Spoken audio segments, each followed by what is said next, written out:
Hi, I'm David Moditz. I'm a research associate here at the Computer Lab at the University of Cambridge. My primary interest is psychology of fraud, cybercrime and scams. Today we'll be talking about deception and consumer behavior. There are two possible ways to look at deception. We could construe deception as if it was in fraud. So falling for a scam would then be an error in judgment, as a break in rational choice theory. Or we could see fraud as an illegitimate marketing offer, which would mean that the marketing rules apply, only the end product is illegal. The other way to look at the deception would be to construe it as manipulation. That is, basically we deceive to get people to comply with our requests. And if that is the case, then consumer psychology would apply, and social psychology of persuasion would apply. Okay, deception is fraud. Well, falling for a scam is not rational. Many scams are transparent on purpose, to catch only the very naive. Researchers will tell you that that saves an effort for scammers. And falling for a scam is not about intelligence, as then better educated or older people would just never fall for scams. And our research shows that this is simply not true. However, there still are some psychological mechanisms that were actually designed to modify our behavior. And these mechanisms elicit compliance, regardless of the motivation behind them. So either for fraud or something else. So let's make a clear distinction here. There are two concepts that work in this particular field. First is motivation. So the motivation for an action is not the same as the persuasive techniques that are used. In our context, the motivation could be to defraud someone, or to exploit someone's emotions, or to sell a product, to get votes, to get someone to install security updates on their computer, to get someone to avoid visiting a phishing site. So the actors are usually different, but the end product is just the same.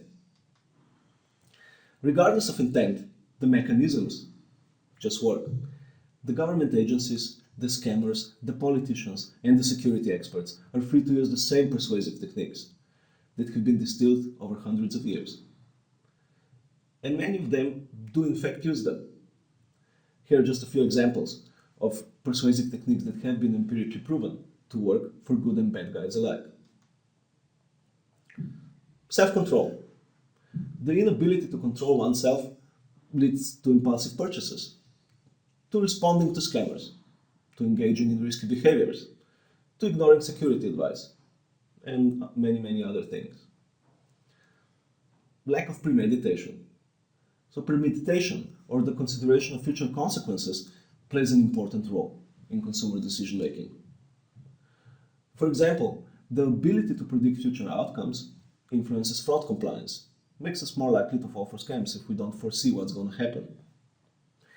And it also influences the decision to install security updates. Influence of authority. A communication from either pretend or real authority figures strongly influences the decision to buy those advertised products. See, for instance, spin doctors, who actually do earn more money than real doctors. Or, the communication from authority figures would help us resist visiting websites containing malware, if this was in warnings. They would make us vote for a specific politician, and authority figures would make us more likely to fall for scams. Need for consistency. The need to be true to our word influences our decisions, to stay the course of a deal, even if the initial parameters change. And this can be exploited in sales, where a seller might increase the price of a certain product, and we would still buy it if we felt the need to be consistent to honor the deal. And in fraud, where a scammer might just start introducing new fees and they would just milk us some more in order, and people would just comply because they decided that this is how to honor a deal. And there are many other mechanisms. and they have not been mentioned so far, and we don't really have the time to go through all of them.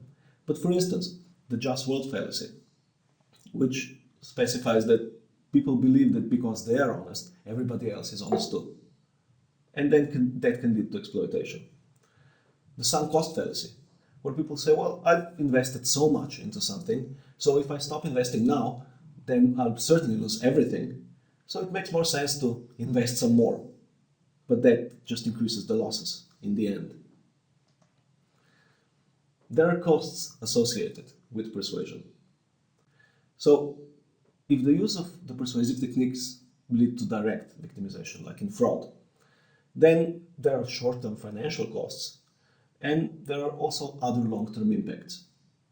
Emotional cost, lower trust across personal and corporate contexts, risk aversion in consumption, so people would stop buying stuff, so that means lower profits, lower turnaround, and secondary victimization, where people are afraid that they will be treated, and they are actually treated differently once others know that they've been victimized.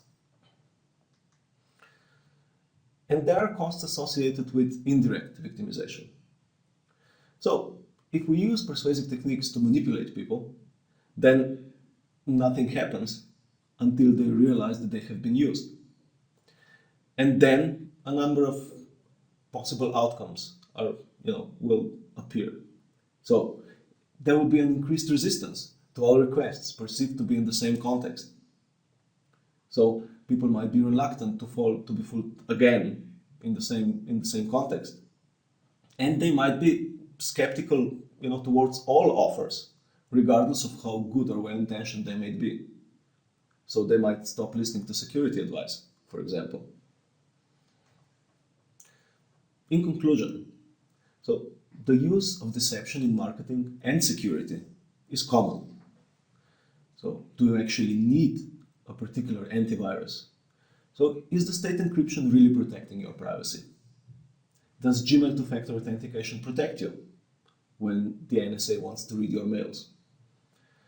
The different actors have different motivations to use persuasion, and they usually find a way to justify their actions when they're committed by them. So the old question about who kills people, guns or other people, applies here too.